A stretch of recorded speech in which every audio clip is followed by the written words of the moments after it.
হাজিদেরকে training দেওয়ার সময় সকলকে একটি কথা বারবার বলি, অ্যান্ড্রয়েড মোবাইল একান্ত প্রয়োজন না হলে কেউ হেরেম শরীফে নিয়ে যাবেন না। অ্যান্ড্রয়েড মোবাইল যে কোনো সময় আপনাকে আল্লাহর অবাধ্যতায় লিপ্ত করে ফেলতে পারে।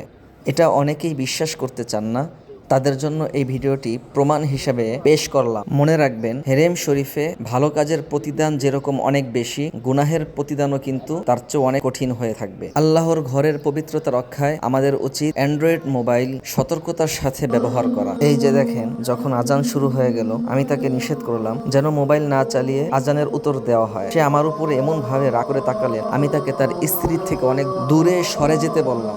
ভাই, এটা কোনো কথা? কখনো কখনো মনে হয় কি জানেন, আল্লাহ যদি আমাকে এই জামানায় না পাঠিয়ে 19 শতকের দিকে পাঠাতেন, তাহলে মনে হয় এই সকল নোংরামি আর দেখতে হতো না। এজন্য যারা আগামীতে উমরায় আসবেন, আপনাদের উচিত অ্যান্ড্রয়েড মোবাইল না আনা। কেন ভাই জানেন, আপনারা এতগুলো টাকা দিয়ে আল্লাহর ঘরে আসেন শুধুমাত্র আল্লাহর সন্তুষ্টি অর্জন করার জন্য। সেখানে যদি কখনো আল্লাহর ঘরে বসেই বেয়াদবি হয়ে যায়, তাহলে বলেন তো কিরকম হয়?